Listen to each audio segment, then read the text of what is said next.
यहाँ तक कि यी नानपिंग भी अपने हाथों में तलवार से अधिक शक्तिशाली नहीं हो सकता था। जैसे ही वह बोलने ही वाला था, उसे एहसास हुआ कि उसके आसपास शराब पी रहे और मांस खा रहे मार्शल आर्ट कलाकारों की हरकतें धीमी पड़ गई हैं। शराब के नशे में उनके चेहरे थोड़े लाल हो गए थे और कुछ ठंडे पड़ गए थे और दो आंखें उन दोनों की तरफ मुड़ गईं। अपनी जबरदस्त मार्शल आर्ट की कला के बावजूद एक पल के लिए उसे लगा जैसे वह भेड़ियों के झुंड में गिर गया हो और उसके दिल में डर की एक सिहरन दौड़ गई। अचानक उसे एहसास हुआ कि यी नानपिंग की छोटे संप्रदायों के मार्शल कलाकारों, खासकर फूफेंग और वुक्सियन काउंटी के साधारण मार्शल कलाकारों के बीच अच्छी प्रतिष्ठा थी। उन दोनों ने अभी अभी एक गंभीर निषेध का उल्लंघन किया था।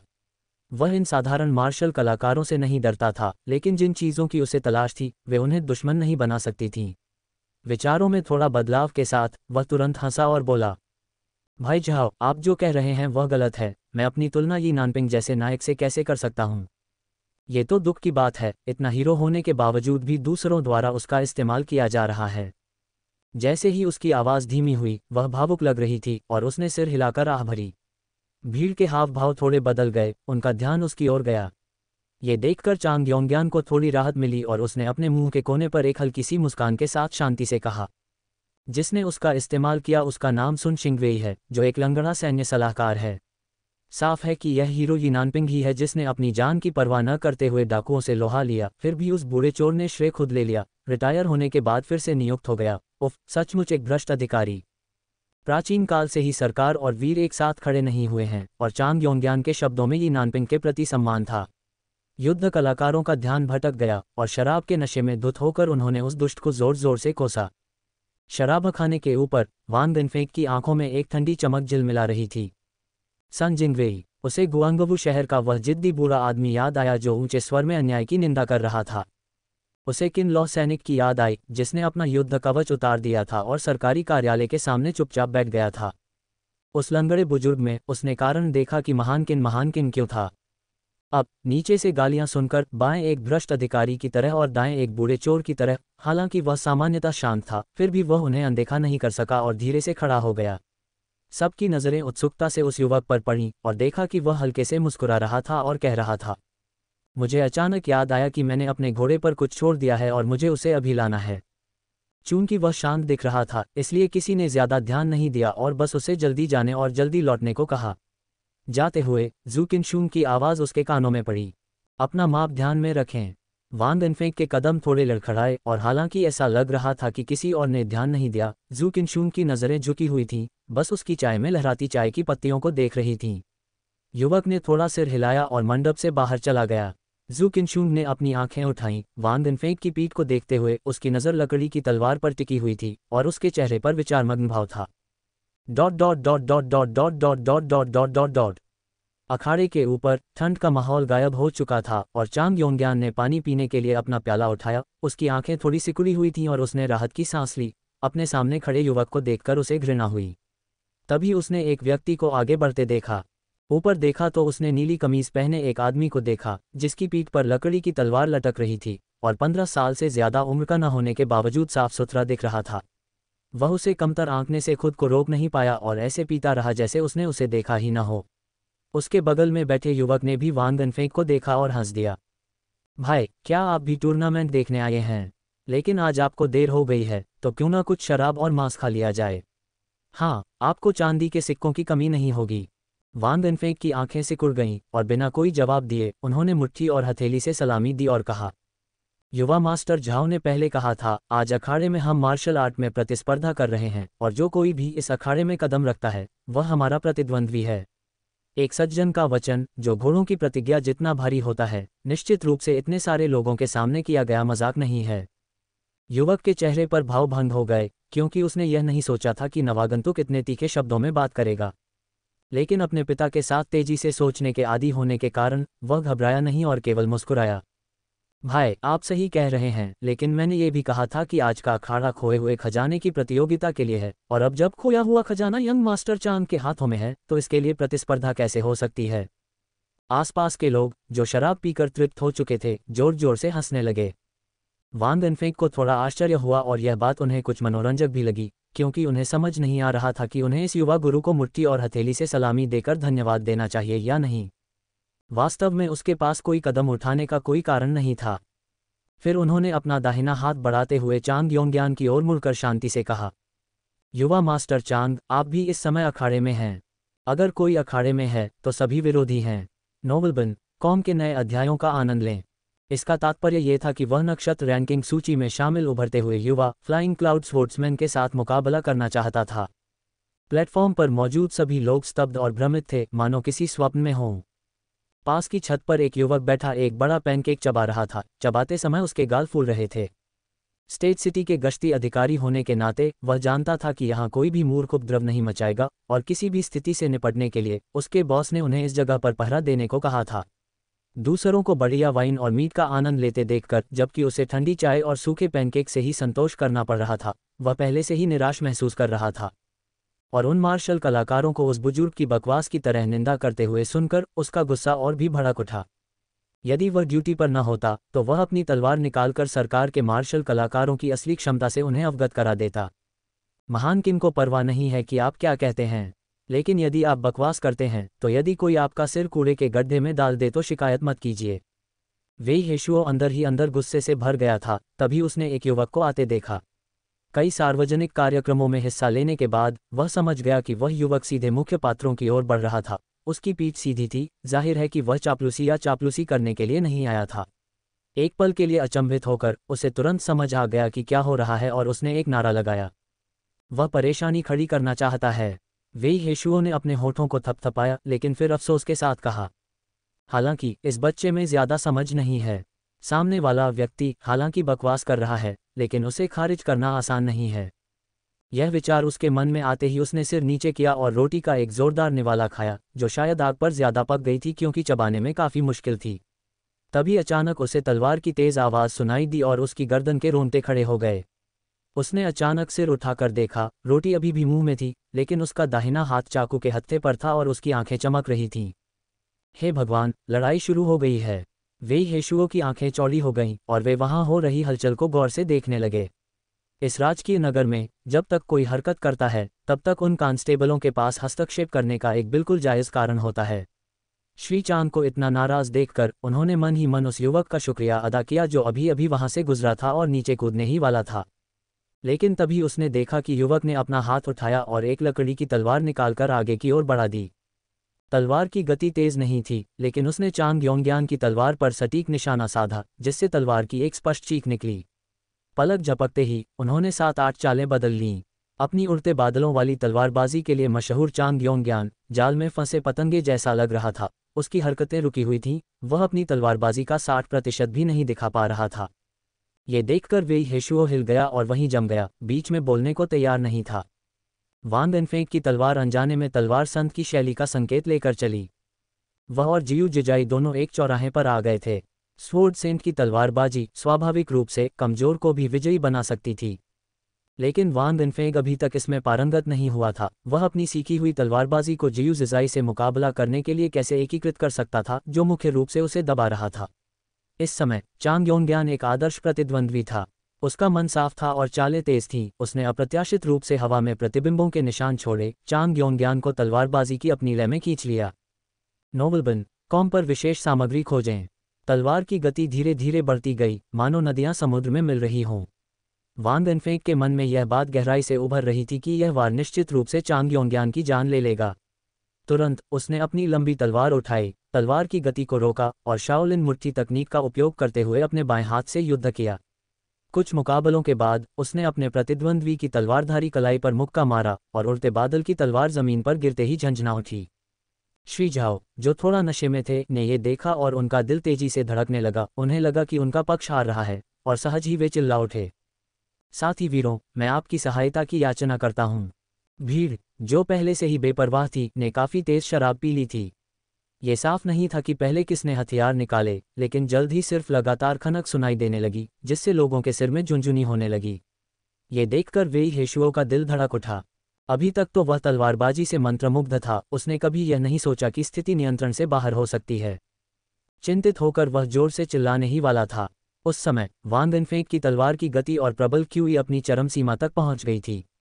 वे योद्धा क्यूई तंत्र द्वारा खींचे गए उठे और उनकी लंबी तलवार की गति के साथ संचित प्रबल क्यूई ब्लेड पर फैल गई, और हालांकि वह एक लकड़ी की तलवार थी, फिर भी उससे तलवार की एक लंबी स्पष्ट ध्वनि निकली। एक अदृश्य तलवार क्यूई बह गई। उन मार्शल कलाकारों को एक तीव्र ठंड महसूस हुई और वे क्षण भर के लिए स्तब्ध हो गए तथा हिलने की हिम्मत नहीं कर सके।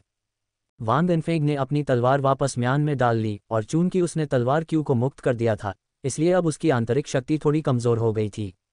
अपनी आंतरिक सांसों को शांत करते हुए उसने धीरे धीरे 8 भुजाओं वाली हान तलवार को इंच इंच करके म्यान में वापस खींचा। ये कदम ज़रूरत से ज़्यादा ज़रूरी था, लेकिन इन मार्शल कलाकारों की नज़र में ये बेहद अकल्पनीय लग रहा था। तलवार के म्यान में वापस आते ही स्पष्ट ध्वनि गूंजी। तलवार का रक्षक म्यान से टकराया, जिससे हवा में अदृश्य ध्वनि तरंगें फैल गईं। तभी उन युद्ध कलाकारों को अपने दाहिने हाथ में हल्कापन महसूस हुआ। उनके द्वारा उठाए गए हथियार एक साथ टूट गए और जमीन पर गिरते ही खनकने लगे। चूंकि तलवार क्यों अभी तक नियंत्रणीय और स्थिर नहीं थी, कुछ काले बाल हवा से नीचे तैरने लगे। तब इन मार्शल कलाकारों को अपने सिर पर ठंडक का एहसास हुआ और वे थोड़ा चौंक गए। फिर उन्होंने जमीन पर पड़े टूटे हुए हथियारों की ओर देखा। उनके हृदय की गहराइयों से सिर के मुकुट तक एक ठंडक सी उठती हुई महसूस हुई। एक क्षण में वे काफी हद तक संयत हो गए। उस युवा मार्शल कलाकार को अचंभित होकर देखने लगे, जिसकी हथेली अभी भी तलवार के हत्थे पर थी। फिर वे कई कदम पीछे हट गए, उनके चेहरे भय से भर गए। हालांकि दुनिया में कई मार्शल आर्टिस्ट थे, लेकिन उन्होंने कभी किसी ऐसे व्यक्ति के बारे में नहीं सुना था जो सिर्फ तलवारबाजी के जरिए तलवार क्यूई का इस्तेमाल कर सके। उन्होंने मान लिया कि हालांकि उनके सामने खड़ा युवक कम उम्र का है, वह जरूर 8वीं श्रेणी का मार्शल आर्टिस्ट होगा। वान देनफेंग ने सांस छोड़ी, इन मार्शल कलाकारों की ओर देखा और धीरे से कहा, आज मैं एल्डर सन की ओर से अपनी तलवार खींचता हूं। यदि आप अंधे नहीं हैं, तो आपको दूसरों के बारे में जो आप सुनते हैं उसके आधार पर राय नहीं बनानी चाहिए, फिर चाहे वह बुजुर्ग व्यक्ति ही क्यों ना हो। PS दूसरा अपडेट, मैं खुद को रोक नहीं सका, इसलिए मैंने पोस्ट करने से पहले इस अनुभाग को पूरा करने का निर्णय लिया, इसलिए देरी हुई।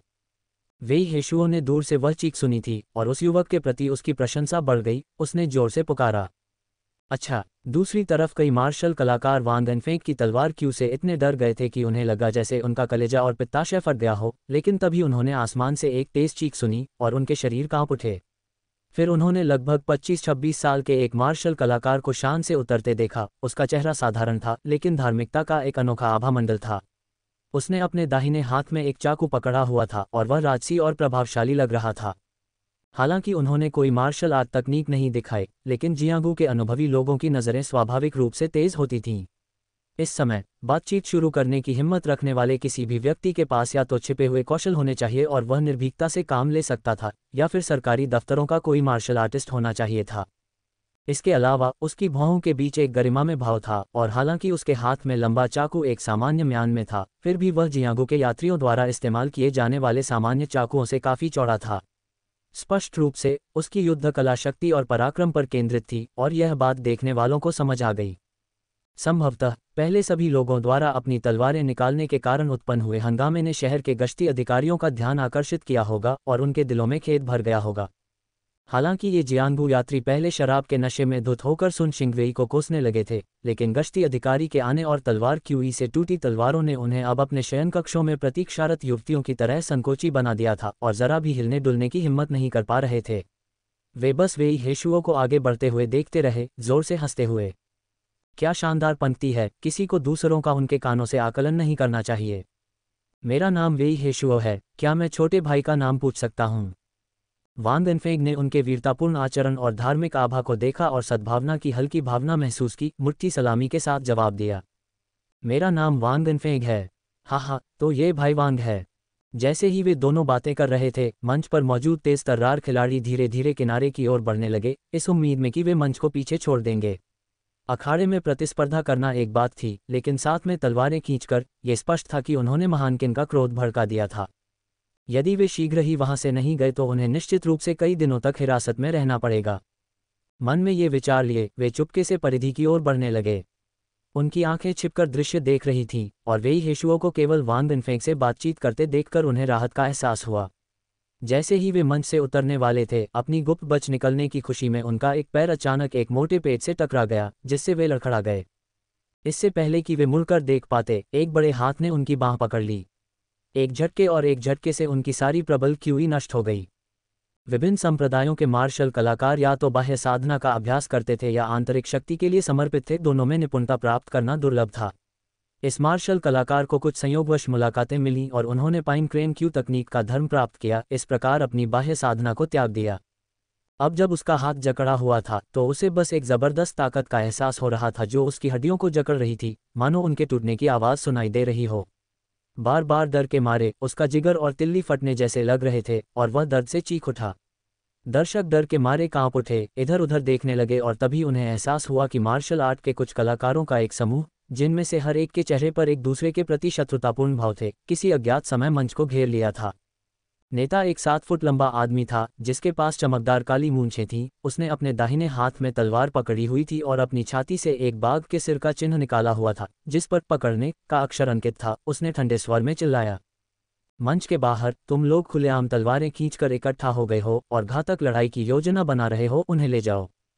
भीड़ ने एक स्वर में चिल्लाया, आपके आदेश पर। इन जियांगू मार्शल कलाकारों के प्रति उनकी आंखों में ठंडक भरी नजर थी। कानून परस्त पृष्ठभूमि से होने के कारण वे ली नानपिंग को तुच्छ समझते थे और उन्हें अनिच्छा से उसे एक अच्छा तलवारबाज कहना पड़ता था। फिर भी उस सुन शिंगवेई को, जिसका हृदय और कर्म महान किन के लिए अनुकरणीय माने जा सकते थे, इस तरह बदनाम किया गया था। उनका क्रोध इन नासमझ बदमाशों को सबक सिखाने और उन्हें ये समझाने की इच्छा से भड़क उठा कि अपनी बातों से विपत्ति लाने का क्या मतलब होता है।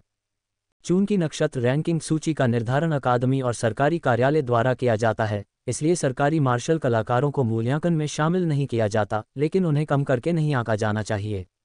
उड़ते बादल तलवारबाज को वांग वेनफेंग ने हरा दिया था, जिससे उसकी मानसिक स्थिति चरमरा गई थी और केवल 17 या 18 साल का होने के कारण वह उस अनुभवी गिरफ्तार अधिकारी के सामने कुछ भी नहीं था जिसने उसे आसानी से पकड़ लिया था।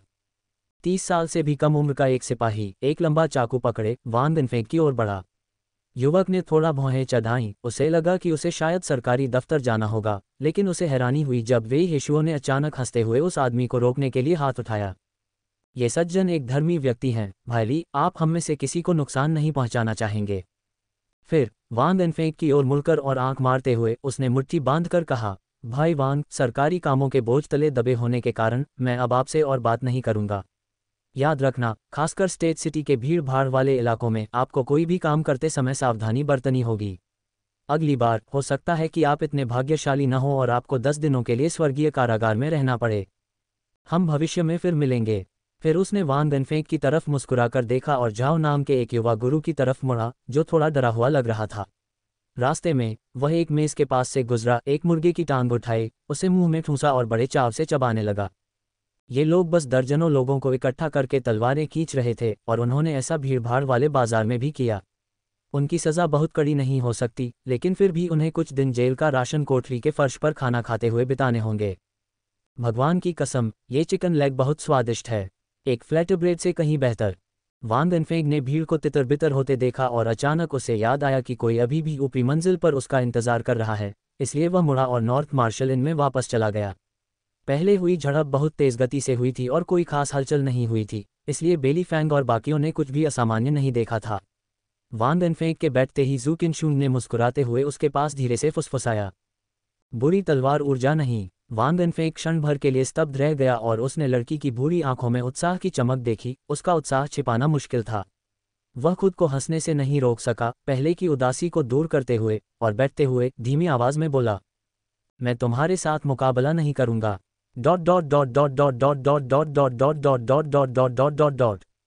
वांग वेनफेंग खोया खजाना लेने नहीं गया था। उनका हस्तक्षेप इसलिए था क्योंकि उन मार्शल कलाकारों ने ओल्ड सन की निंदा की थी। यदि वह खजाने के बारे में पूछता तो युवक को लगता कि वह अपने दिल में मौजूद बाधा को पार नहीं कर सकता। उसे ऐसा महसूस होता था कि वह अन्याय के कारण ऐसा नहीं कर रहा था, बल्कि उसने इसे खोए हुए खजाने की तलाश के बहाने के रूप में इस्तेमाल किया था। यद्यपि इस बार वह खोया हुआ खजाना पाने में सफल नहीं हो पाया था, जिसके कारण उसे कुछ अफसोस हुआ, फिर भी वह काफ़ी संतुष्ट था। उसे उम्मीद नहीं थी कि मास्टर फूमो न सिर्फ मार्शल आर्ट में बेहद कुशल और सुशिक्षित थे, बल्कि उनकी शराब सहनशीलता भी काफ़ी कम थी। भोज के दौरान बार बार शराब पीने का आग्रह करने पर वे नशे में बेहोश हो गए। वंडरफुल ट्रेजर पवेलियन के पवेलियन मास्टर उदार थे और नॉर्थ मार्शल इनमें सभी के लिए कई आलीशान कमरों का खर्च उठाना चाहते थे। हालांकि समूह ने विनम्रता से मना कर दिया। वांग वेनफेंग और अन्य लोगों ने एक ऐसी सराय ढूंढी जो आलीशान तो नहीं थी, लेकिन काफ़ी साफ सुथरी थी, और फूमो को एक कमरे में ले गए ताकि वह तब तक आराम कर सके जब तक वह जाग न जाए, और फिर वहाँ से जाने की योजना बना रहे थे। मुझे उम्मीद नहीं थी कि बूढ़ा आदमी इतना हल्का होगा। बेली फैंग मेज पर एक कप के साथ खेल रहा था, उसकी अभिव्यक्ति कुछ हद तक असहाय थी। उसे बुजुर्ग की कम शराब पीने की क्षमता पर कोई एतराज़ नहीं था, बल्कि उसे इस बात से सिरदर्द हो रहा था कि कैसे फूमो अपनी कम सहनशक्ति के बावजूद जिद करके पेट भरने का दिखावा करता है और आने वाली किसी भी शराब को मना नहीं करता। अपनी उम्र के लिहाज से उसमें वो नज़ाकत नहीं थी जो दूसरों से पेश आने और जियांगू में काम करने में उन जैसे नौजवानों में होती है। तोबा यू ने वांग अनफेंग की ओर देखा और पूछा, अनफेंग, तुम खाना पकाने में अच्छे हो। क्या तुम नशे से छुटकारा पाने का कोई उपाय जानते हो? वरना हम कई दिनों तक यहाँ फंसे रह सकते हैं। वह एक विदेशी क्षेत्र से थी और अकादमी में सिखाए गए ज्ञान को महत्व देती थी। वह इस यात्रा में गुप्त संप्रदाय की भव्यता का अनुभव करने के लिए उत्सुक थी। फिर भी अगर गुरु के नशे में होने के कारण यात्रा में काफ़ी देरी हो जाती तो वह निराश हो जाती, इसलिए उसने पूछताछ की। वांग अनफेंग उसके सवाल से क्षण भर के लिए चौंक गए और फिर बोले, मैं वास्तव में इससे बहुत परिचित नहीं हूँ। हालांकि सराय मालिक को शराब बहुत पसंद थी, लेकिन उसकी याददाश्त में उसने कभी शराब नहीं पी थी। सराय मालिक खुद भी अपने और दूसरों के साथ बहुत सख्त था। शराब को सिर्फ चीनी नववर्ष के दौरान ही छूता था, इसलिए उसे खाने से नशा उतारने का कोई हुनर नहीं था। हालांकि तोबा यू के चेहरे पर परेशानी देखकर उसने एक पल सोचा और हंस दिया। लेकिन मुझे कुछ औषधीय पदार्थों के बारे में पता है जो नशे का असर कम कर सकते हैं, जैसे त्रिपर्णी संतरा।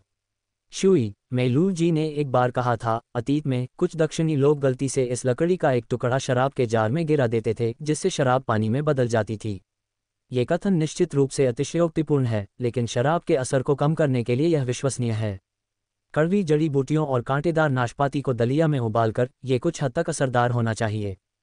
ये सुनकर तोबा यू की आंखें चमक उठीं और उसने पूछा, सच में? नोबलबन कॉम पर आपका रोमांच जारी है?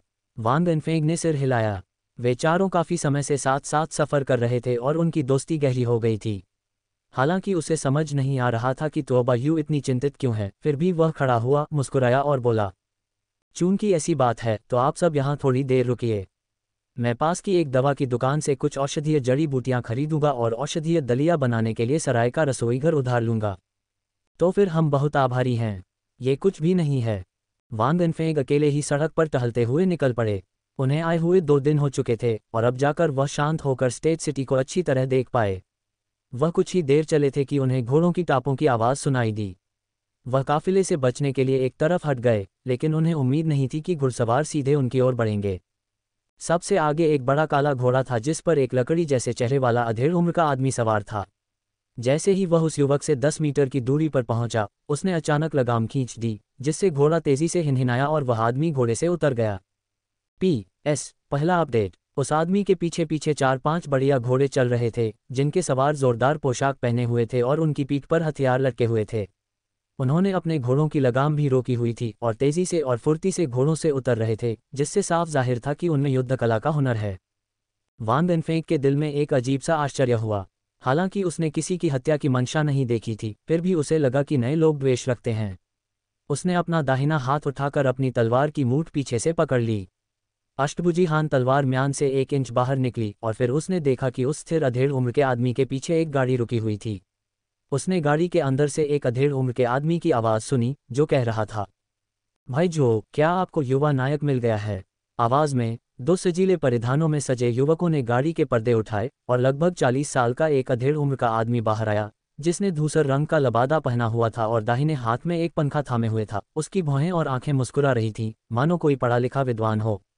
हालांकि वांग अनफेंग को वह आदमी कुछ जाना पहचाना सा लगा, लेकिन उसे याद नहीं आ रहा था कि उसने उसे पहले कहाँ देखा था, जिससे वह थोड़ा उलझन में पड़ गया। उसने उस आदमी को अपनी ओर आते देखा और अभी कुछ कदम दूर रहते हुए ही उस आदमी ने दूर से ही हाथ जोड़कर अभिवादन किया और मुस्कुराते हुए कहा, अगर मैं गलत नहीं हूं तो आप आदरणीय यंग मास्टर वांग हैं। मैं लंबे समय से आपका प्रशंसक रहा हूं। वांग अनफेंग थोड़ा उलझन में था, लेकिन ये देखते हुए कि उस आदमी में कोई दुर्भावना नहीं थी और उसका व्यवहार काफ़ी मिलनसार था, और यह भी कि यह स्टेट सिटी की मुख्य सड़क थी, वह अपनी तलवार कैसे निकाल सकता था और लड़ सकता था। अगर वह आदमी मौके पर ही उपद्रव भी मचा दे तो भी अपनी युद्ध कला से हमले से बचना मुश्किल नहीं होगा। ये सोचकर उसने अपनी तलवार की मूठ पर से अपनी पकड़ ढीली की, बदले में हाथ उठाया और कहा, वास्तव में क्या मैं जान सकता हूं कि यह सज्जन क्या सलाह देना चाहते हैं? आदमी मुस्कुराया और बोला, नोवेल बन, कॉम पर कहानियाँ खोजें। सलाह एक ऐसा शब्द नहीं है जिसका मैं प्रयोग करने का साहस करूं, लेकिन एक मुद्दा है जिस पर मैं चर्चा करना चाहता हूं। वह कुछ देर रुका और पास के एक चाय घर की ओर इशारा करते हुए बोला, हालांकि सड़क पर इस तरह बोलने से दूसरों को परेशानी हो सकती है। क्यों न हम कुछ देर के लिए चाय घर में बैठें जहां हम आराम से बात कर सकें। वान दिनफेंग ये सुनकर अचंभित रह गए। उन्होंने इधर उधर नजर दौड़ाई और देखा कि हालांकि सड़क चौड़ी थी, फिर भी उनके समूह ने उसका लगभग आधा हिस्सा घेर रखा था, जिससे वहां से गुजरने वाले पैदल यात्रियों को असुविधा हो रही थी। ये देखकर कि वह आदमी विनम्रता से बोल रहा था और मर्यादा का पालन कर रहा था, उन्हें मना करना मुश्किल लगा और उन्होंने सहमति में सिर हिला दिया। अधेड़ उम्र का आदमी हल्का सा मुस्कुराया, हाथ से इशारा करके आमंत्रित किया और कहा, आपके बाद। जैसे ही दोनों आदमी चलने लगे, एक हटे कट्टे आदमी तेजी से आगे बढ़ा और चाय वाले से धीरे से बात की। जब तक वान दिनफेंग पहुंचे, मेज साफ हो चुकी थी, उस पर पेस्ट्री और फल रखे हुए थे और 3 सफ़ेद चीनी मिट्टी के कपों में पहले से ही सुगंधित चाय का एक बर्तन भरा हुआ था। उस आदमी ने वान दिनफेंग को बैठने के लिए आमंत्रित किया, जबकि उसके बगल में बैठा मौन आदमी कई निमंत्रणों के बावजूद पीछे खड़ा रहा और बस मेज के ऊपर से देखता रहा। उसकी कुछ सुस्त आंखें सतर्कता के साथ वान दिनफेंग पर टिकी हुई थीं। उसने पहले इस युवक के तलवार निकालने और तलवार की क्यू छोड़ने के कारनामे के बारे में सुना था। हालांकि वह अपनी युद्ध कला को कमतर नहीं समझता था, फिर भी उसने अपने प्रतिद्वंद्वी को कमतर आंकने की हिम्मत नहीं की। जैसा कि सभी को पता होना चाहिए, तलवार की क्यू केवल कम से कम 8वीं श्रेणी के तलवारबाज द्वारा ही उत्पन्न की जा सकती है। यह विशेष रूप से उन लोगों के विरुद्ध प्रभावी है जो क्षैतिज बाह्य कौशल का अभ्यास करते हैं। भले ही कोई उच्च गुणवत्ता वाले हथियार चलाता हो, एक क्षण की लापरवाही से 2 टुकड़े हो सकते हैं, जिससे निपटना बेहद मुश्किल हो जाता है। दूसरे पक्ष के विचारों से अनजान वान दिनफेंग को चाय की तेज सुगंध का सामना करना पड़ा, लेकिन अतीत में हार झेलने के कारण वह इस बात को लेकर असमंजस में था कि दूसरा पक्ष उसका मित्र है या शत्रु। मिश्रित युवान शरीर होने के बावजूद उसने एक बूंद भी पीने से साफ इनकार कर दिया। उसने लापरवाही से अपनी पीठ से तलवार उतारी और मेज पर रख दी। तलवार विपरीत दिशा की ओर इशारा नहीं कर रही थी और मूठ उसके दाहिने हाथ से केवल एक हथेली की दूरी पर थी। शत्रुता नहीं दिखा रही थी, लेकिन किसी भी अप्रत्याशित घटना के घटित होने पर तुरंत तलवार को म्यान से बाहर निकालने के लिए तैयार थी। सामने बैठे आदमी ने यह देखा और मन ही मन उस युवक की सोच की सराहना की, लेकिन उसके मन में थोड़ी कड़वाहट थी। फिर भी उसका भाव अपरिवर्तित और सौहार्दपूर्ण बना रहा। उसने अपना चाय का प्याला उठाया और एक घूंट लेकर दिखाया कि उसमें जहर नहीं है। हालांकि वान दिनफेंग इस वजह से अपनी सावधानी नहीं छोड़ रहे थे, फिर भी उन्होंने उस आदमी के प्रति एक खास तरह की सौहार्दपूर्ण भावना महसूस की। अपना चाय का कप नीचे रखने के बाद, जब किनारे पर जोरदार पोशाक पहने लोग चाय डालने और फिर से भरने के लिए तैयार थे, उस आदमी ने वान दिनफेंग की ओर कोमल स्वर में देखा और कहा, मेरा उपनाम झाओ है। बस यही 4 शब्द थे। वान दिनफेंग थोड़ा चौंक गया और उसे अचानक आज दोपहर मंच पर पीले रंग के कपड़े पहने उस युवक की याद आ गई। सामने खड़े आदमी के जाने पहचाने चेहरे पर नजर डालते ही उसे अचानक सब समझ आ गया। उसकी भौहें थोड़ी सिकुड़ गईं। उसने चाय के प्याले पर हल्के से अपनी उंगलियां थपथपाईं और एक समान स्वर में कहा, तो यह मिस्टर झाओ है। उसकी नज़र मिस्टर झाओ के पीछे खड़े मंदबुद्धि अधेड़ व्यक्ति और पीठ पर तलवारें और चाकू लिए युवा मार्शल कलाकारों पर पड़ी और युवक ने अपनी नज़रें नीची करके पूछा, क्या यह आपके बेटे के मामले से संबंधित है? यद्यपि उनकी आवाज़ में शत्रुता का कोई चिन्ह नहीं था, फिर भी इससे उनके सामने बैठे मार्शल कलाकारों के दिलों की धड़कनें थोड़ी तेज हो गईं।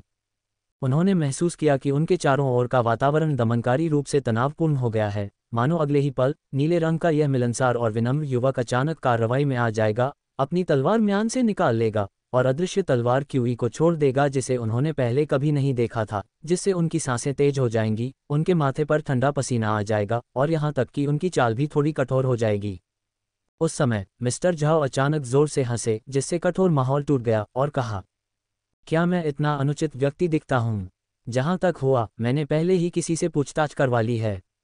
एक बुजुर्ग के बारे में बेवजह बोलना उसकी गलती थी। अगर आज कोई परेशानी नहीं हुई तो भी भविष्य में परेशानी उसे जरूर घेर लेगी। उसके लिए जेल में सबक सीखना अच्छा है। क्योंकि उसने अतीत में की गई अपनी गलतियों के बारे में सोचा, उस आदमी ने आह भरी। जाहिर तौर पर वह भावुक हो गया था और उसके शब्द दिल से निकले थे, जिससे वान दिनफेंग की सतर्कता कुछ कम हो गई, लेकिन वह उस आदमी के इरादों से हैरान भी हो गया। ओह, उम्र बढ़ने के साथ चिंता बहुत बढ़ जाती है। मैं युवा नायक से माफ़ी मांगता हूँ। मिस्टर झाओ एक पल के लिए सोच में पड़ गए। उन्हें एहसास हुआ कि उन्होंने अपना संयम खो दिया है और भावुक होकर आह भरने के बाद उन्होंने अचानक अपनी उंगलियों को मेज पर धीरे से थपथपाया। उसके बगल में बैठे मंदबुद्धि अधेड़ आदमी ने तुरंत अपनी संदूक से एक डिब्बा निकाला और मेज पर रख दिया और उसे खोलकर देखा तो उसमें सोने का एक चमकदार ढेर दिखाई दिया। उच्च गुणवत्ता वाला सोना मनमोहक और अद्भुत रूप से ढेर में भरा हुआ था, जिसे देखकर आसपास खड़े दर्शक दबी हुई सांसों से दंग रह गए। जोशीले परिधानों में सजे मार्शल कलाकारों ने उन्हें घूरकर चुप करा दिया, लेकिन फिर भी वे आपस में फुसफुसाते रहे। वांग एनफेंग ने थोड़ा भौहें चढ़ाईं और मिस्टर झाओ की ओर देखते हुए कहा, मिस्टर झाओ, इसका क्या मतलब है? उस आदमी ने अपने हाथ से सोने की ओर इशारा किया और लापरवाही से मुस्कुराते हुए कहा, ये चांदी का सिक्का सबसे पहले ट्यूशन फीस के लिए है, युवा नायक को धन्यवाद देने के लिए, जिसने मेरे बेटे को गंभीर गलती करने से पहले ज्ञान प्राप्त करने का अवसर दिया, और दूसरा, यह माफ़ी मांगने के लिए है। युएर का चरित्र अभी भी अपरिपक्व है। मुझे उम्मीद है कि युवा नायक समझदार होगा। उसकी आवाज़ शांत और स्पष्ट थी, लेकिन उसका दिल बेबसी से भरा था। उसने कभी सोचा भी नहीं था कि उसका बेटा, जो आमतौर पर काफ़ी स्थिर दिखता था, इस बार इतनी बड़ी मुसीबत खड़ी कर देगा।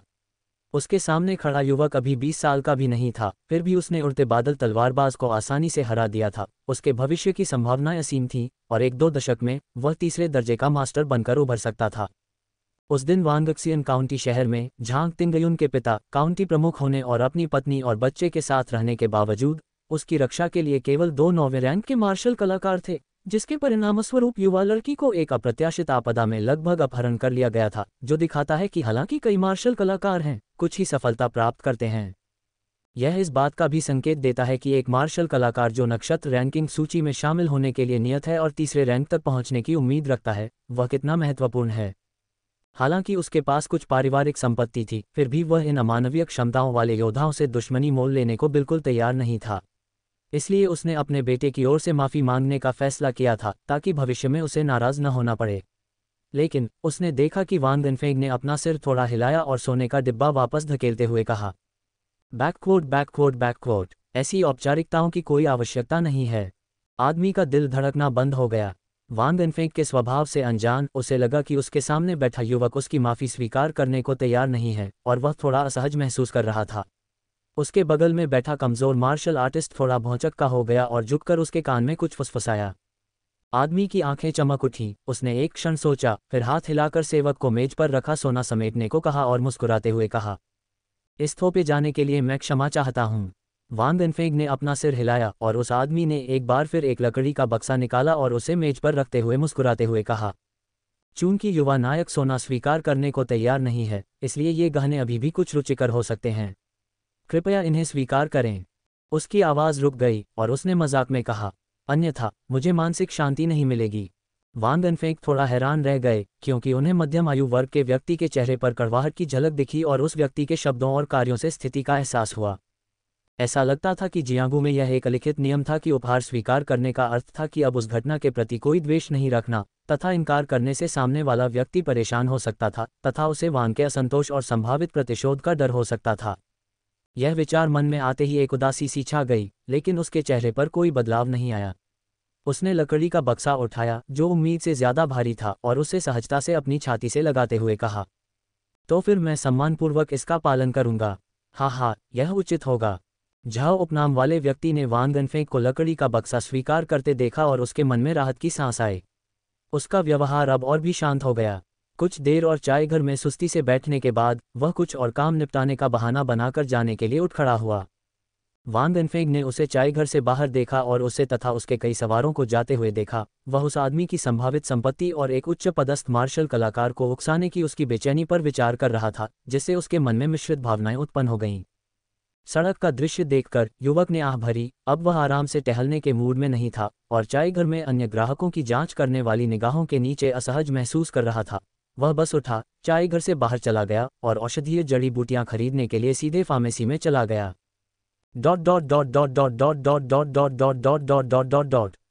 शहर में झाओ परिवार के निवास पर झाओ उपनाम वाला वह व्यक्ति जो पहले चाय घर में था, अब अध्ययन कक्ष में अपने हाथ पीठ के पीछे करके आंखें आधी बंद करके खड़ा हो गया और अचानक बोला, भाई जो, आज याद दिलाने के लिए धन्यवाद, अन्यथा मुझे वास्तव में नहीं पता होता कि इसका समाधान कैसे किया जाए। उस शांतचित्त व्यक्ति ने अपना सिर हिलाया और कहा, मेरे प्राण स्वामी ने बचाए, मैं धन्यवाद का पात्र कैसे हो सकता हूँ। उसकी आवाज़ रुक गई, फिर उसने बोलना जारी रखा। ऐसा लग रहा था कि उसे यह चिंता थी कि कहीं उसकी बात सुन न ली जाए, इसलिए उसने अपनी आवाज़ काफ़ी धीमी रखी। हालांकि युवा स्वामी, मुझे डर है कि आज की घटना से कुछ परेशानी हो सकती है।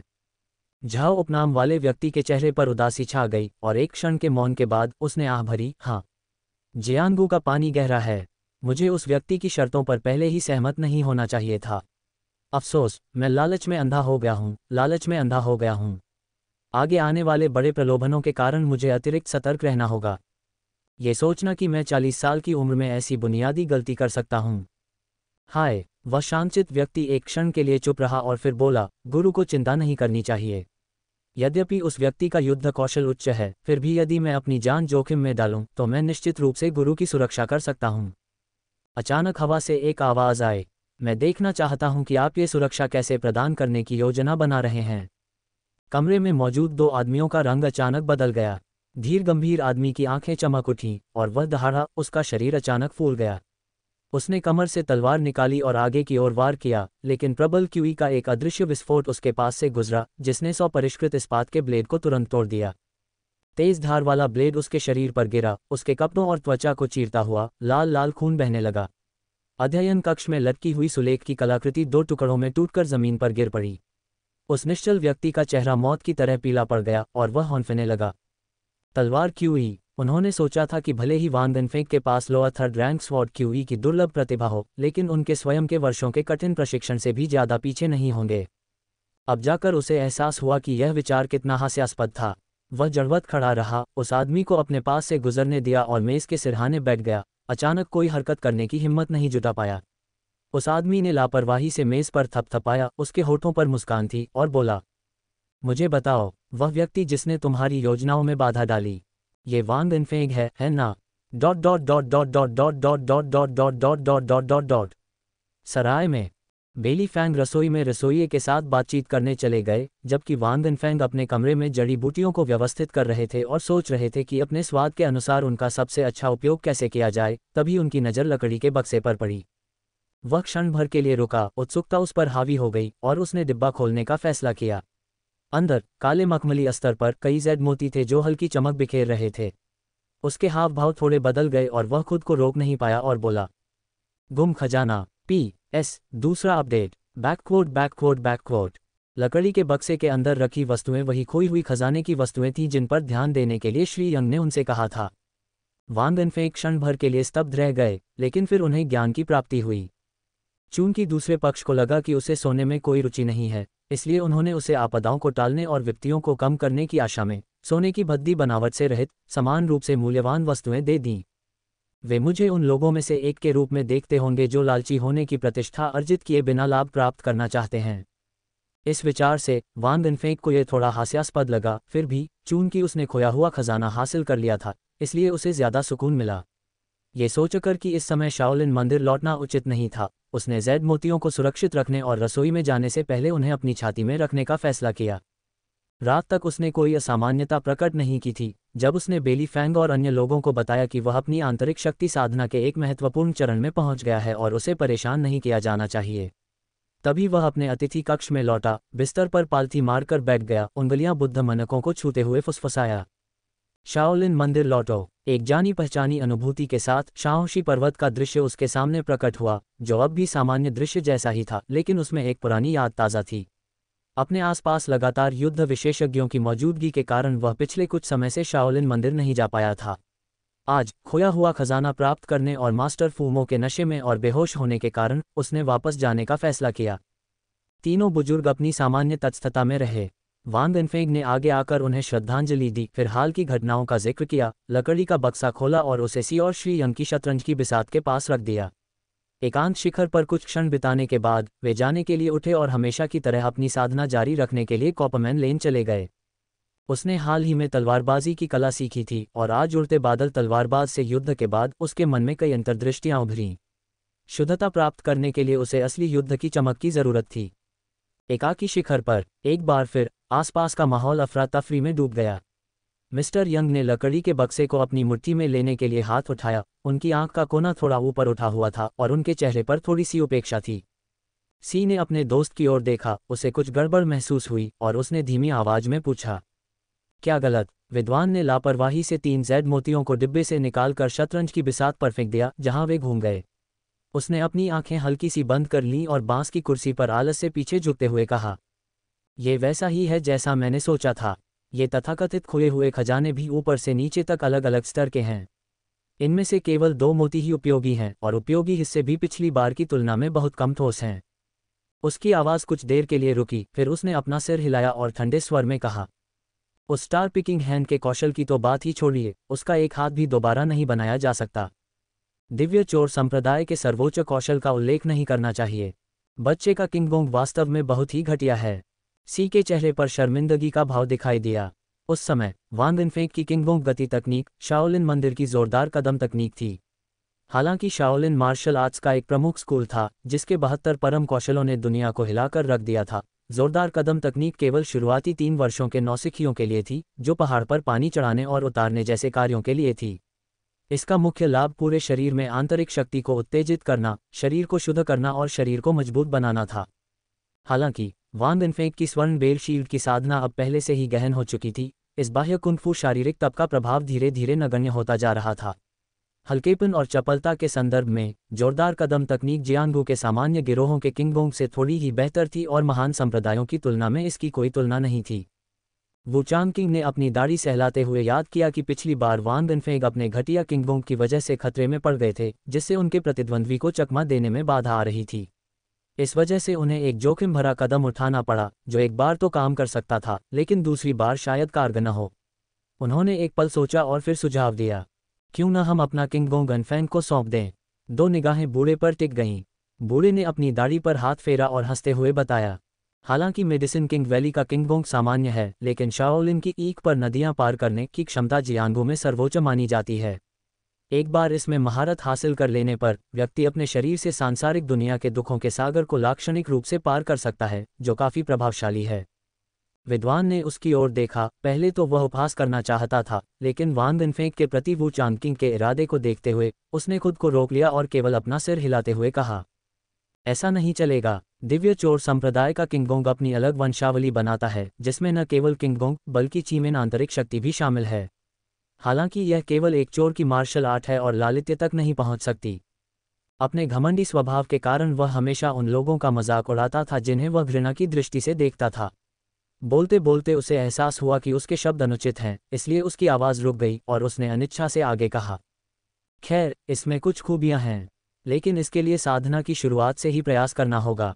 हम जोरदार कदम तकनीक के बारे में भूल सकते हैं, लेकिन अगर वह सरकंडे पर नदियों को पार करने की साधना करता है तो उसे बौद्ध सिद्धांतों में अच्छी तरह से पारंगत होना चाहिए, जो दिव्य चोर संप्रदाय के मार्शल आर्ट के सिद्धांतों के साथ संरेखित नहीं है, जिससे दोनों में महारत हासिल करना मुश्किल है। जैसे ही उसकी आवाज़ धीमी हुई, वह आगे कुछ बताने की जहमत नहीं उठा सका और उसने लापरवाही से 2 अर्थपूर्ण खोए हुए खजानों का आध्यात्मिक सार निकाल लिया और उन्हें सुरक्षित रख लिया। उसे यह उम्मीद नहीं थी कि वे उसकी अपेक्षा से भी कम होंगे। उसकी अभिव्यक्ति लगातार नाखुश होती जा रही थी। यदि वह उस सुस्त चोर की उंगलियों को पूरी तरह से जीवित कर पाता। अब ऐसा लगता है कि उसे आधा ही करना पड़ेगा। अपने हाथ में 3 जेड मोतियों के साथ खेलते हुए मूल रूप से उसने वान दिनफेंग की सुरक्षा के लिए सभी मोतियों को खजाने में परिष्कृत करने की योजना बनाई थी, लेकिन अब उसके पास एक नया विचार था। आखिरकार बच्चे को कुछ समय तक किसी भी खतरे का सामना नहीं करना पड़ेगा। विद्वान ने मन ही मन सोचा। इसके बाद वह फूफेंग अकादमी के अंदर रहेंगे। वर्तमान गति को देखते हुए यदि वह उस चोर को मात्र एक छड़ी के आकार में बदल भी दे तो भी यह कहना मुश्किल है कि इसमें कितना समय लगेगा। सोच में डूबी भौहों के साथ श्रीयंग के दिमाग में एक विचार धीरे धीरे उभर रहा था, लेकिन तभी उन्हें अचानक महसूस हुआ कि कुछ गड़बड़ है। वान दिनफेंग शाओलिन मंदिर से जुड़े एक व्यक्ति के साथ वहां से निकला और उसे अतिथि कक्ष के बाहर कुछ गड़बड़ का आभास हुआ। उसने थोड़ा भौहें चढ़ाईं, अपनी लंबी आस्तीन लहराए और धीमी आवाज में बोला, कोई अतिथि कक्ष के बाहर जासूसी कर रहा है। लड़के, तुम पहले बाहर जाओ। वान दिनफेंग अपनी तलवारबाजी का प्रदर्शन कर रहे थे और अपने प्रतिद्वंद्वी का सामना कर रहे थे, तभी उन्होंने ये सुना। वह क्षण भर के लिए स्तब्ध रह गए, अभी तक अपने संयम में नहीं आए थे। तभी उन्होंने खुद को उत्तरी मार्शल सिटी के अतिथि कक्ष में पाया। उनके हाथों में अभी भी तलवार थी, जो अभी तक म्यान में नहीं डाली गई थी, और तलवार की धार पर गति आ रही थी, जो लगभग फटने ही वाली थी। जैसे ही वह लकड़ी की तलवार म्यान में डालने ही वाले थे, अचानक किसी ने बंद की हुई खिड़की खोल दी और एक व्यक्ति अंदर घुस आया। 16-17 साल की एक लड़की, जो हृष्ट पुष्ट पोशाक पहने साफ और चमकदार चेहरे वाली थी, शरद ऋतु के चांद की तरह चमक रही थी। उसके हाथ में एक लंबी तलवार थी, जिससे वीरता का भाव झलक रहा था। जैसे ही वह जमीन पर उतरी, उसने वान वेनफेंग की बिना म्यान वाली लकड़ी की तलवार और तलवार की क्यू को ब्लेड पर स्पष्ट रूप से स्पंदित होते देखा। उसके चेहरे के भाव अचानक बदल गए और एक प्रकार की स्तब्धता दिखाई दी। नहीं, ये सही नहीं है। स्क्रिप्ट इस तरह नहीं है। सदमे से लड़की की पुतलियां फैल गईं। क्या वह आंतरिक शक्ति का विकास नहीं कर रहा था? क्या ऐसा नहीं होना चाहिए कि अपनी साधना समाप्त करने के बाद वह मुझे अपने सामने देखे तो उसके हृदय में एक झटका महसूस हो? क्या ऐसा हो सकता है कि उसने पहले ही इस बात पर ध्यान दे दिया हो? इस विचार के साथ उसका दिल तेजी से धड़क उठा और उसने अपनी निगाहें वापस अपने सामने खड़े युवक की ओर घुमाईं, केवल यह महसूस करने के लिए कि वह वास्तव में उस व्यक्ति जैसा दिखता था जिसके बारे में झाओ ने बात की थी, लेकिन उसकी आंखों में एक अविश्वसनीय रूप से तीव्र लड़ाकू इच्छा थी जो पहली नज़र में चौंकाने वाली थी, जिससे उसका संदेह और भी अधिक पुष्ट हो गया। यदि उन्होंने पहले ही ध्यान नहीं दिया होता तो इतना तीव्र युद्ध कैसे हो सकता था? पकड़े जाने पर स्वाभाविक रूप से थोड़ी निराशा होती है। ऐसी मनस्थिति में लड़की को लगा कि उसके सामने खड़ा युवक और भी ज्यादा अथाह हो गया है। सादे कपड़ों में भी वह एक धारहीन विशाल तलवार जैसा लग रहा था, जिससे एक प्रभावशाली आभा निकल रही थी। Dot dot dot dot dot dot dot dot dot dot dot dot dot dot dot dot dot dot dot Fufeng County शहर में न्यायिक समीक्षा न्यायालय के अधिकार क्षेत्र में आसमान से एक तेज आवाज आई, जैसे एक उड़ता हुआ चील नीचे उतरा। एक छोटे से अधिकारी ने उसे कुछ देर तक छेड़ा, फिर उसके पैर से एक चिट्ठी खोली। उसे यूं ही देखते हुए उसके चेहरे के भाव थोड़े बदल गए और वह जल्दी से वापस अंदर चला गया। अंदर दो लोग बेसुध बातें कर रहे थे। एक यहाँ का प्रभारी अधिकारी था और दूसरा स्वर्ग की राजधानी से आया एक मशहूर जासूस था जो सरकारी काम से यहाँ से गुजर रहा था। कहा जाता था कि जासूस की उम्र 20 के आसपास थी, लेकिन वह 16-17 साल का गोरा और मिलनसार स्वभाव वाला लड़का ज्यादा लग रहा था। खासकर उसकी आंखें बेहद कोमल थीं, उतनी तेज नहीं जितनी अफवाहों में बताया गया था। छोटे अधिकारी ने देर न करते हुए जल्दी से अपने वरिष्ठ अधिकारी के पास जाकर पत्र दिया और उसके कान में कुछ फुसफुसाए। अधेड़ उम्र का अधिकारी थोड़ा स्तब्ध सा दिखा, फिर उसने हाथ हिलाकर अपने अधीनस्थ को विदा कर दिया। उसके सामने बैठा जासूस धीरे से हंसा और बोला, मास्टर, वो क्या कोई जरूरी काम है? तो फिर वुक्सिन अब और परेशान नहीं करेगा। अधिकारी हंसा और बोला, हाँ हाँ, आप क्या कह रहे हैं मास्टर वुक्सिन? यह कोई बड़ी बात नहीं है, बस उत्तरी मार्शल सिटी में नक्षत्र रैंकिंग सूची के लोगों के बीच लड़ाई हुई थी और इसकी सूचना दी गई थी, इसलिए मुझे भी हेवन कैपिटल को वापस रिपोर्ट करना होगा। वुक्सिन ने समझकर सिर हिलाया, क्योंकि महानकिन का यही रिवाज था। उसने इसे गंभीरता से नहीं लिया। अफसर ने पत्र खोला, उस पर एक नज़र डाली और प्रशंसा से धीरे से बोला, प्रतिद्वंद्वी को 10 चालों में हराना और यहाँ तक कि तलवार क्यूई को भी काट देना वास्तव में उल्लेखनीय है। वान वेनफेंग, मैंने ये नाम पहले कभी नहीं सुना है। महानकिन की भूमि में सचमुच प्रतिभाएं ड्रैगन की तरह उभरती हैं। हालांकि वुक्सिन विशेष रूप से चिंतित नहीं था, लेकिन वान वेनफेंग के नाम का उल्लेख उसे चौंका गया और उसने अधिकारी को सोच में डूबे हुए देखा और कहा, चूंकि वान वेनफेंग फूफेंग काउंटी से उभरा है, इसलिए मुझे ही उसका उपनाम सुझाना चाहिए, जिसे फिर स्वर्ग राजधानी भेजा जाएगा। चूंकि वह तलवार का उपयोग करता है और उसका नाम इनफेंग है, तो उसे उग्र पवन तलवार कहना कैसा रहेगा? ऐसा नहीं चलेगा। उड़ते बादल तलवारबाज को 10 चालों में हराना बहुत कठिन है। शायद उसे उग्र पवन तलवार तानाशाह कहें। जब अधिकारी ने भौहें चढ़ाकर सोचा तो वुक्सिन को थोड़ा अजीब लगा। उस सौम्य स्वभाव वाले युवक की कल्पना करते हुए जो द्वंद्वयुद्ध में खुद को उग्र पवन तलवार तानाशाह वान वेनफेंग के रूप में पेश कर रहा था, वह अपनी हंसी को मुश्किल से दबा पाया। उसकी प्रतिक्रिया देखकर अधिकारी को एहसास हुआ कि उसके नाम रखने के कौशल में कमी है और वह शर्मिंदा लग रहा था। गला साफ करते हुए उसने कहा, मास्टर वुक्सिन, शायद आपके पास कोई सुझाव हो। ये सुनकर वुक्सिन ने अपनी हंसी रोकी, एक पल सोचा और कहा, मैंने उनके बारे में सुना है, वे फूफेंग अकादमी के पुस्तकालय संरक्षक हैं। क्यों न उन्हें फूफेंग पुस्तकालय संरक्षक की उपाधि दी जाए? यहाँ पाएं विशेष कहानियाँ। उनकी आवाज़ रुक गई, फिर उन्होंने मुठभेड़ का विवरण याद करते हुए कहा, मेरे गुप्तचरों ने मुझे बताया है कि इस वान वेनफेंग की आंतरिक शक्ति साधना औसत दर्जे की है, वह भी 9वीं कक्षा में ही है। वह तलवारबाजी में माहिर है और उसकी किंगबोंग औसत है और उसका बाह्य कुंग-फू शारीरिक प्रशिक्षण। उसके मुंह के कोने ऊपर उठ गए और उसकी संकीर्ण आंखें अचानक लोमड़ी की तरह दिखने लगीं और उसने निष्कर्ष निकाला, बहुत गरीब है। जासूस वुक्सिन, जो 3 साल पहले अपनी निष्पक्षता के लिए मशहूर हो गया था, अधिकारी ने बिना किसी संदेह के उसकी बात मान ली। फूफेंग लाइब्रेरी गार्जियन नाम पर एक पल सोचने के बाद अधिकारी को लगा कि यह नाम उसके द्वारा सोचे गए नामों से कहीं ज्यादा उपयुक्त है। उसने जोर से अपनी प्रशंसा व्यक्त की, फिर सहजता से एक कागज निकाला और लिखा, फूफेंग लाइब्रेरी गार्जियन, वान वेनफेंग। उड़ते बादल तलवारबाज को 10 चालों में पराजित किया। 9वीं कक्षा में तलवार क्यूई जारी करने में सक्षम, असाधारण तलवारबाजी, लेकिन औसत दर्जे की आंतरिक शक्ति के साथ। बहुत खराब बाह्य कुंग-फू शारीरिक प्रशिक्षण। पुनश्च पहला अद्यतन। युवा लड़की ने वांग वेनफेंग की ओर देखा, उसके दिल में आशंका की एक झलक उभरी। लेकिन वांग वेनफेंग ने इन बातों पर कोई ध्यान नहीं दिया। उसे बस इतना पता था कि उसके सामने जो व्यक्ति खिड़की से हथियार लेकर चढ़ा था, उसके इरादे जरूर बुरे होंगे। उसकी तलवार, जिसे पहले वापस खींच लिया जाना था, अब उठ गई थी और उसकी गति बढ़ती जा रही थी क्योंकि तलवार की धार पर अनिश्चित रूप से टिमटिमा रही थी, तिरछी होकर कटने को तैयार। नवीनतम कहानियां पढ़ें। लड़की को एक गहरी दुश्मनी का एहसास हुआ, उसकी भौहों के बीच एक चुभने वाला दर्द उठ रहा था। उसने अपनी तलवार उठाई और कहा, गलत मत समझें, मैं आपके पास कुछ जरूरी मामलों पर चर्चा करने आया हूँ। वांग वेनफेंग ने अपनी लंबी तलवार को कसकर पकड़ लिया ताकि उसकी तीव्र क्यूई बाहर न निकल सके। उसके चेहरे पर थोड़ी ठंडक थी। बिना कोई हरकत किए, नहीं अपनी तलवार म्यान में डाले, उसने बस इतना कहा, कृपया बोलें। तलवारबाजी में उनकी यह महारत अनगिनत मुकाबलों के जरिए निखर कर आई थी। कॉपरमैन लेन में ऐसे हुनर बेजोड़ थे। दुश्मनों से भिड़ते वक्त, जहां जिंदगी और मौत का सवाल हो, वांग वेनफेंग के सामने उनकी सिर्फ कुशलता नाकाफी थी। इसलिए उनके सहज दिखने वाले कौशल को देखकर लड़की अचानक से चौंकने से खुद को नहीं रोक पाए। उसके सामने खड़े युवक के बारे में उसका आकलन फिर से जाग उठा और उसे आज रात आने के अपने जल्दबाजी भरे निर्णय पर थोड़ा पछतावा हुआ। लेकिन अब, जब तीर धनुष पर चढ़ चुका था, तो उसके पास आगे बढ़ने के अलावा कोई चारा नहीं था।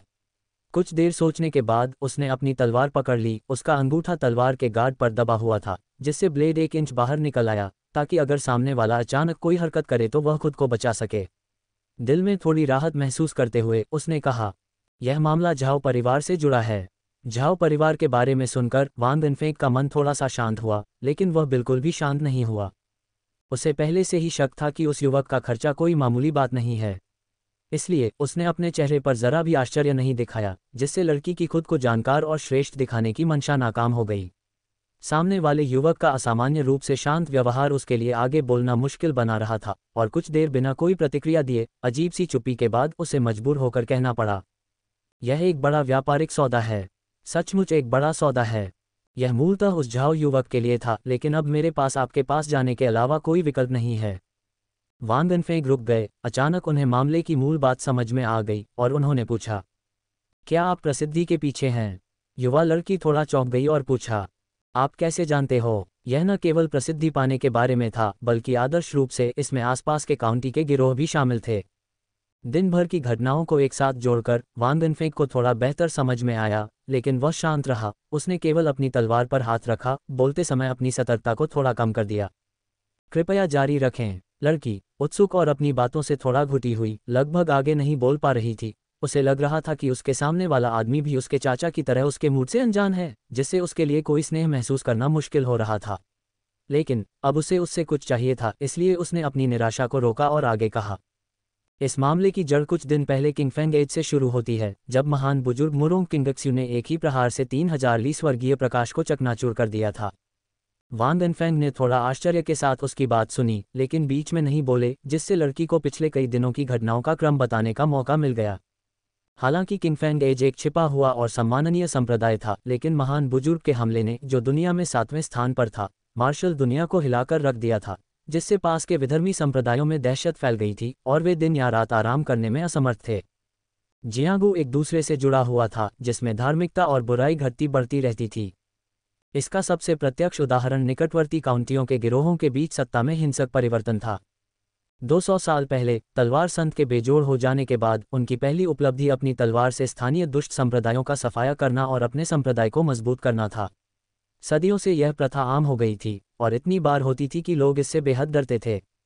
वेश्यालय से निकलने के बाद अपने स्वामी के आकस्मिक प्रहार से अपने अड्डों को ध्वस्त होते देखने से बचने के लिए कम स्थापित दुष्ट संप्रदाय और कुछ क्रूर गिरोह अपने शिष्यों और खजाने के साथ तितर-बितर होने लगे। यहाँ तक कि जिन दुष्ट संप्रदायों की जड़ें मजबूत थीं, उन्होंने भी अपने अनुयायियों को पीछे खींच लिया तथा हमेशा की तरह अपनी शक्ति का प्रदर्शन करने के बजाय डर के मारे सिकुड़ गए। आम लोगों और छोटे गिरोहों के लिए यह महत्वपूर्ण बदलाव उस दिन के अच्छे भोजन की तुलना में बहुत कम मायने रखता था। हालांकि कुछ महत्वाकांक्षी व्यक्तियों के लिए यह एक महान अवसर का प्रतिनिधित्व करता था। इन दुष्ट गिरोहों के चले जाने से उनके पूर्वगढ़ और संभावित व्यापार पर उनका कब्जा हो जाएगा। उसके सामने खड़ी युवती पास के ही एक गिरोह से संबंधित थी। मूल योजना झाओ परिवार के उस युवा स्वामी को कठपुतली की तरह इस्तेमाल करने की थी और उड़ते बादल तलवारबाज की प्रतिष्ठा का फायदा उठाकर लोगों को इकट्ठा करके ज्यादा से ज्यादा फायदा बांटने की, फिर चुपके से उनके समूह को अपने में मिला लेने की। इस तरह वे संघर्षों से बचते हुए ज्यादा फायदा उठा सकते थे। निश्चित रूप से वान गनफेंग को कई विवरण नहीं बताए गए थे, केवल एक स्पष्ट अवलोकन प्रस्तुत किया गया था, लेकिन जो कुछ वह जानते थे उसके अनुसार इसमें खुलेआम सड़कों की मरम्मत करते हुए गुप्त रूप से छिपे हुए मार्गों से गुजरने की रणनीति शामिल थी, जिसमें निस्संदेह काफी प्रयास शामिल था। फिर भी अप्रत्याशित रूप से उनकी योजनाएं बीच में ही रोक दी गईं। उन्हें सूप का एक बूंद भी नहीं दिया गया। इस पर युवा लड़की ने वान गनफेंग को बुरी तरह घूरा, उसके दांत घृणा से खुजलाने लगे। वान गनफेंग इस मामले में बिल्कुल निर्दोष था, वह नहीं जानता था कि आज की घटनाएं उसके सामने वाली लड़की से जुड़े समूह के लिए कितनी महत्वपूर्ण थीं। लड़की ने शुरू में योजना बनाई थी कि झाओ युवा गुरु प्रसिद्ध होने के अवसर का लाभ उठाकर लोगों को एक क्षेत्र पर प्रभुत्व स्थापित करने के लिए प्रेरित करेगा, लेकिन उसे उम्मीद नहीं थी कि प्रसिद्धि पूरी तरह से उसी के हाथ लग जाएगी। यहाँ तक कि उड़ते बादल तलवारबाज को आमंत्रित करने का विकल्प भी वान गनफेंग के सामने 10 चालों में ही विफल हो गया। वान गनफेंग को घूरने के बाद लड़की ने अपना असंतोष दबाया और बोली, यही बात सामने रखी गई है।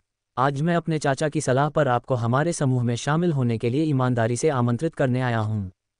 तुम गिरोह के मामलों में दखल नहीं दे सकते, लेकिन एक बार सब कुछ ठीक हो जाए तो हर महीने तुम्हारे लिए ढेर सारे चांदी के सिक्के मिलेंगे।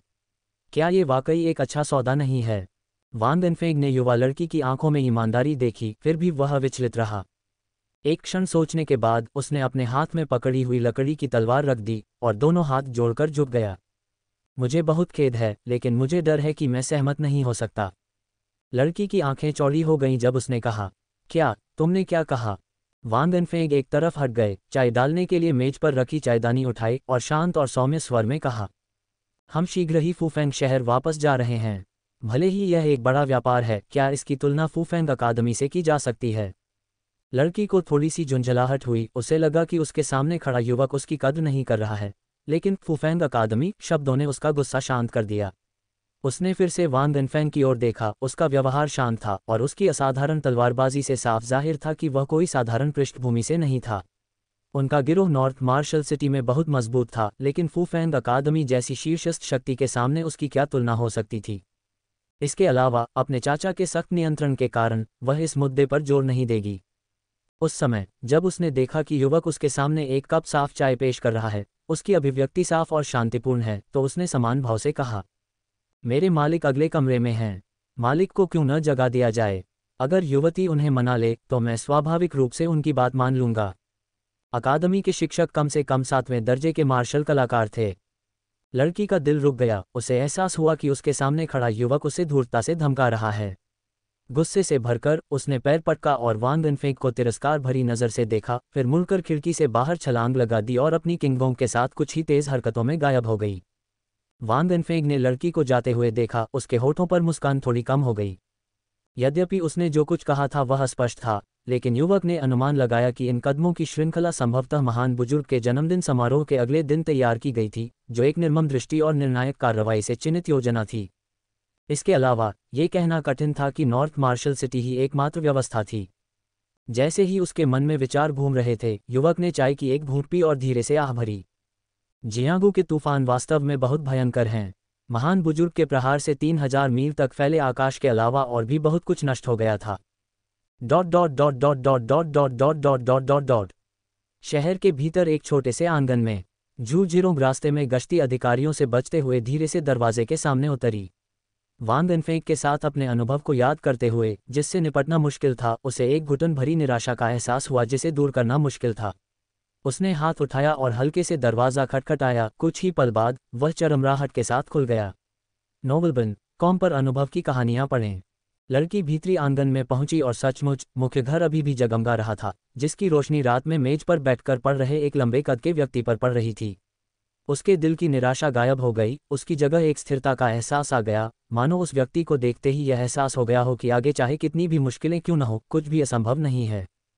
वह जल्दी से दरवाजे के पास पहुंची, खटखटाया, फिर एक कदम पीछे हटी, अपने बिखरे बालों को व्यवस्थित करने के लिए कपड़े ठीक किए। तभी अंदर से एक जोरदार हंसी की आवाज आई।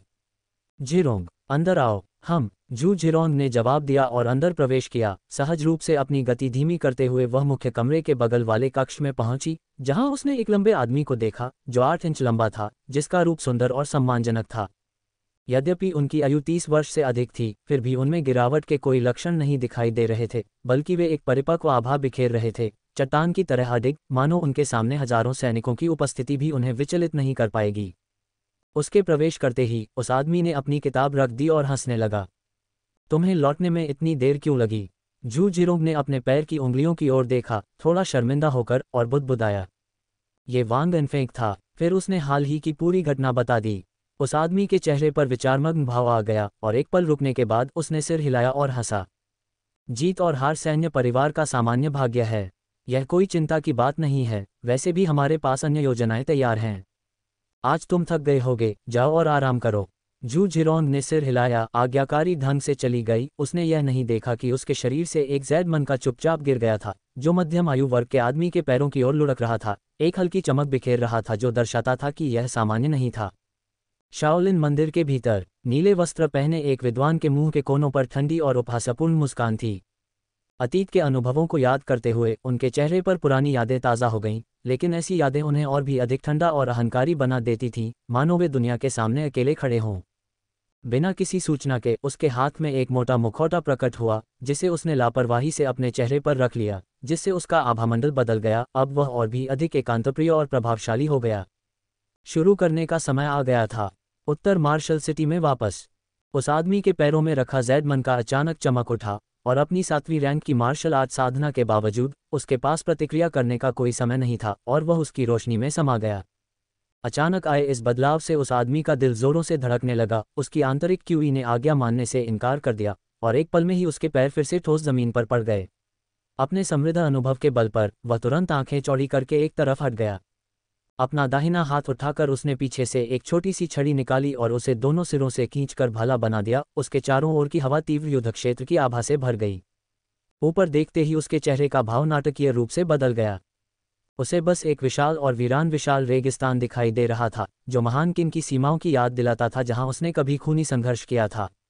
नीले वस्त्र पहने एक आकृति अपनी बाहें क्रॉस किए खड़ी थी। उसका चेहरा एक भयानक मुखौटे से ढका हुआ था, जो दुनिया का एक अभिन्न अंग था, एक अथाह उपस्थिति के साथ। अपनी युवावस्था में उन्होंने जियोनग्नु के विरुद्ध अभियानों में महान मार्शल का अनुसरण किया था, तथा सेना के स्वामियों को हवा में विदेशी योद्धाओं का सामना करते देखा था। लेकिन उन स्वामियों ने भी, जिनके हाव भाव ड्रैगन जैसी क्यूई शक्ति को मुक्त कर सकते थे, उन्हें कभी भी उत्पीड़न का ऐसा भयानक एहसास नहीं कराया था, मानो वह किसी व्यक्ति का नहीं, बल्कि अपने सामने संपूर्ण विश्व का सामना कर रहे हों। बैकवर्ड बैकवर्ड बैकवर्ड उस आदमी के माथे से पसीने की महीन बूंदें टपकने लगी जब उसने छोटा भाला जमीन पर फेंका। अपने दोनों हाथ जोड़कर कहा, जूनियर, गोंगसुन जिंग ने सीनियर को देख लिया है। वह व्यक्ति उसे यूं ही नजरों से देख रहा था, और गोंगसुन जिंग को तुरंत ऐसा लगा जैसे कोई भयानक दबाव उस पर किसी जबरदस्त लहर की तरह टूट पड़ा हो। उसका चेहरा पीला पड़ गया। उसे पता ही नहीं चला कि कितना समय बीत गया था जब उसे उस आदमी की बेरुखी भरी गुनगुनाहट सुनाई दी। आखिरकार उसकी चेतना वास्तविकता में लौट आए। उसके पैर कमजोर पड़ गए और वह लगभग जमीन पर घुटनों के बल बैठ गया। बैल की तरह हाँफ रहा था। उसके माथे से पसीना बह रहा था। एक ठंडी आवाज उठी जो उपहास से भरी हुई प्रतीत हुई, हालांकि यह स्पष्ट नहीं था कि वह प्रसन्न थी या अप्रसन्न। बुरा नहीं है, आप में कुछ हिम्मत है, गोंगसुन जिंग ने भारी सांस लेते हुए उत्तर दिया।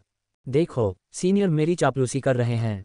अपनी सांसें संभालते हुए उसने नीली कमीज वाले आदमी की ओर देखने की हिम्मत नहीं की। अपने दिल में डर को दबाते हुए धीमी आवाज में बोला, मुझे नहीं पता कि सीनियर ने जूनियर को यहाँ क्यों लाया है, किस बात के लिए। जब वह बोल रहा था तो उसके दिल में चुपके से एक सिहरन दौड़ गई।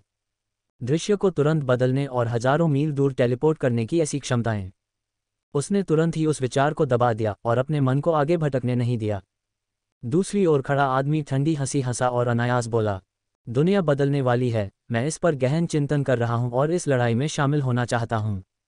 आवाज रुक गई, मानो कुछ सोच रही हो, और इसी बीच गोंगसुन जिंग का मन उथल पुथल हो रहा था। उसके विचार अस्त व्यस्त थे। तभी उसने उस ठंडी आवाज को फिर से बोलते सुना, मैंने बहुत समय से इस नश्वर संसार में कदम नहीं रखा है, मुझे आपसे कुछ जानकारी एकत्र करने की आवश्यकता है। ये सुनकर गोंगसुन जिंग को थोड़ी राहत मिली। खुफिया एजेंसियों में जानकारी इकट्ठा करना आम बात थी, लेकिन उससे पहले वाले आदमी के तरीके अनसुने थे। उस आदमी ने सहजता से कहा, आप मेरे लिए कुछ छोटे मोटे काम भी निपटा सकते हैं और आपको इनाम भी मिलेगा। गोंगसुन जिंग ने मौखिक रूप से सहमति तो जताई, लेकिन उसने ऐसा न करने का निश्चय कर लिया था। इस तरह के बूढ़े राक्षस का अनुमान लगाना बहुत मुश्किल था और उसके लिए जितना हो सके दूर रहना ही बेहतर था। उसी क्षण उस आदमी का लबादा हल्के से हिला और अचानक दृश्य बदल गया और वे एक ऊंची चोटी पर पहुंच गए। नवीनतम अध्याय novelban.com पर पढ़ें। आसपास का नज़ारा बेहद खूबसूरत था। चोटी के दोनों ओर ऊंचे पहाड़ पहरा दे रहे थे, आसमान बादलों से घिरा था और चीलें घाटियों के चारों ओर चक्कर लगा रही थीं। उनकी चीखें करुण थीं। गोंगसुन जिंग का चेहरा थोड़ा बदल गया, उसका दिल दहशत से भर गया। पल भर में अविश्वसनीय दूरी तय करने की रहस्यमयी क्षमताओं वाली कहावतें उसके दिमाग में गूंज रही थीं, जोर जोर से गूंज रही थीं, जिससे वह मुश्किल से ही शांत हो पा रहा था। वह अभी भी सदमे से उबर रहा था कि अचानक उस आदमी ने कहा, चूंकि आप पहली बार यहाँ आए हैं, इसलिए मैं आपको शुरुआत के लिए कुछ चीजें दूंगा। अचानक अपने वस्त्र को झटकते ही उसने खुद को एक अजीब से गलियारे में पाया। बेचैनी महसूस करते हुए अचानक दोनों तरफ मोमबत्तियों की रोशनी ने उस जगह को रोशन कर दिया और उसके सामने एक आकृति प्रकट हुई। वह आकृति भव्य थी और उसका व्यवहार असाधारण था। उसके हाथ में एक टूटा हुआ भाला था, लेकिन उसमें एकाकी साहस की भावना थी। लड़ने का एक भयंकर इरादा था जो उसकी ओर उमड़ पड़ा, जिससे गोंगसुन जिंग का दिल कांप उठा। उसकी पुतलियां फैल गईं और उसका सिर भय और अपने ही वंश के एक अद्वितीय गुरु से सामना होने के उत्साह से झंझना उठा। ये है। भाला पकड़े हुए व्यक्ति ने अपनी आंखें थोड़ी ऊपर उठाईं और गोंगसुन जिंग की हिलती हुई आकृति पर नजर गड़ा दी। उसका शरीर थोड़ा नीचे झुका, वह तेजी से आगे बढ़ा। एक व्यक्ति हजारों की शक्ति का प्रदर्शन कर रहा था। उसका आक्रमण किसी सेना के जोश की प्रतिध्वनि कर रहा था। उनकी आवाज भारी थी, जिसमें बॉर्डर पास युद्ध के जनरल की अद्वितीय वीरता झलकती थी। जब कोई 1 लाख कब्रों में हड्डियां रखने को तैयार है, तो आक्रमणकारियों का हजारों मील तक पीछा करने में क्या अफसोस है। शुल्क उत्तरी मार्शल सिटी के ऊपर आकाश में हल्की रोशनी चमक रही थी। गोंगसुन जिंग अपनी सीट पर एक स्वचालित मशीन की तरह बैठे थे। पिछली रात की घटनाओं पर विचार करते हुए अभी भी उसका खून दौड़ रहा था और उसे फिर से याद आया कि नकाबपोश आदमी ने क्या कहा था। काफी डर के साथ पूरी रात अपने विचारों से जूझने के बाद यहाँ बैठे हुए। शायद उसने पहले ही अपना चुनाव कर लिया था। रात भर जागना सिर्फ खुद को धोखा देने के लिए था।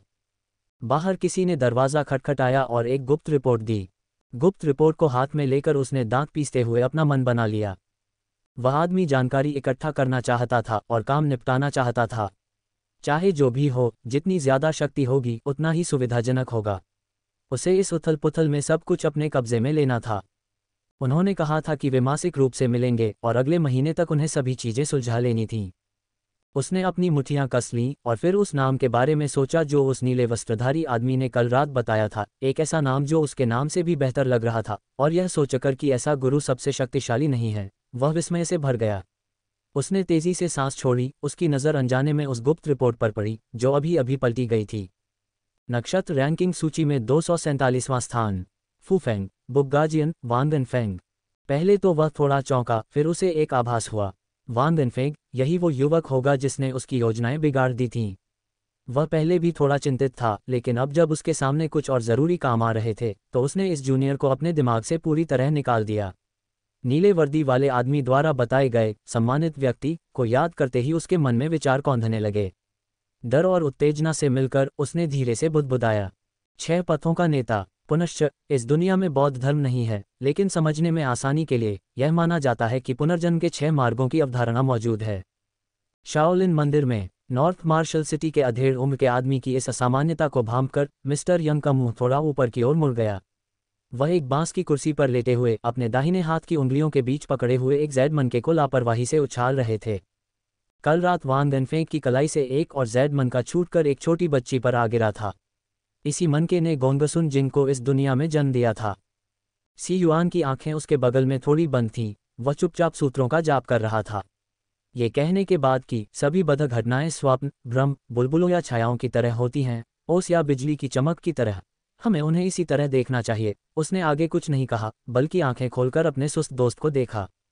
हालांकि उसका चेहरा हमेशा की तरह भावशून्य था। दोनों एक दूसरे को लंबे समय से जानते थे और बता सकते थे कि वह काफी अच्छे मूड में है। भौहें सिकोड़ते हुए उसने हाथ नीचे कर लिए और काफी गंभीर स्वर में पूछा, आप वास्तव में क्या करना चाहते हैं? जैड मन का एक तरफ फेंक दिया गया, 2 उंगलियों के बीच दबाया गया। विद्वान ने ऊपर नहीं देखा, बस लापरवाही से कहा, आप अनुमान लगाएं। सी युआन ने थोड़ा भौहें चढ़ाईं। विद्वान के उदासीन रवैये से कुछ नाराजगी महसूस की।